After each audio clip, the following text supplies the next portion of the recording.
আইন উলংঘা উচ্চতম ন্যায়ালয়ক অবমাননা অবৈধভাৱে নিযুক্তি ৩৫ বিষয়া কৰ্মচাৰীক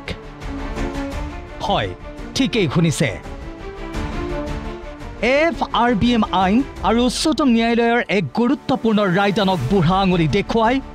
কংগ্ৰেছৰ কাৰ্যকালত অসম বীজ নিগমত ঠিকাভিত্তিক ৩৫ বিষয়া কৰ্মচাৰীৰ চাকৰি কৰা হৈছিল নিয়মীয়াকৰণ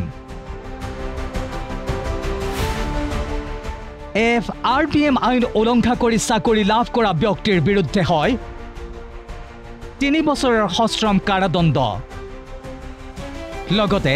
চৰকাৰক পৰিশোধ কৰিব লাগে লাভ কৰা দৰমহা অনুৰূপ শাস্তিৰ পোষকতা কৰা হৈছে সৰ্বোচ্চ ন্যায়ালয়ৰ সুপ্ৰিম কোৰ্ট 2006ৰ 4 সেকশন 1ৰ ৰায়তো কিন্তু এই সকলো নীতি নিয়মক অংকুষ্ঠ প্ৰদৰ্শন কৰি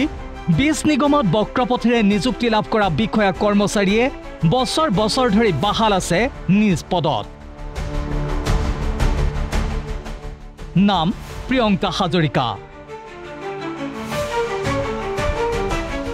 দিছপুৰ থানাৰ গোচৰ নম্বৰ 847/2017 চাৰ্জশ্বিট নম্বৰ 812/2024 প্ৰিয়ংকাই বক্ৰপথেৰে চাকৰি লোৱাৰ তথ্য প্ৰমাণসহ আদালতত চাৰ্জশ্বিট দাখিল কৰিছে দিছপুৰ আৰক্ষীয়ে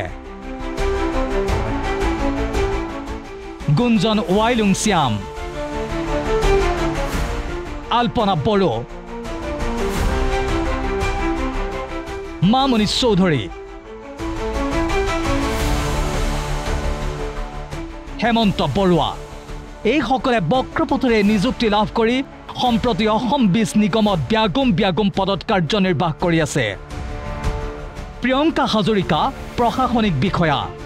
গুঞ্জন ৱাইলুংছিয়াম আলপনা বড়ো আৰু হেমন্ত বৰুৱা সহকাৰী প্ৰবন্ধক মামনি চৌধুৰী কনিষ্ঠ অভিযন্তা কোনো বিজ্ঞাপন আৰু সাক্ষাৎকাৰ অবিহনে তদানীন্তন কৃষিমন্ত্ৰী তথা বীজ নিগমৰ অধ্যক্ষ ৰকিবুল হুছেইনৰ কৃপাত চাকৰি লাভ কৰা এই ৩৫ প্ৰাৰ্থীৰ ভাগ্য লিখিছিল এইখন বোৰ্ড অফ ডাইৰেক্টৰেটে IAS Amlan Barua PK Das ACS Rita Das তদানীন্তন কৃষি সঞ্চালক ৰূপেশ্বৰ পাটৰ জিতেন কলিতা অনন্ত শইকীয়া দিলীপ চলিহা আৰু এইগৰাকী প্ৰিয়ংকা হাজৰিকা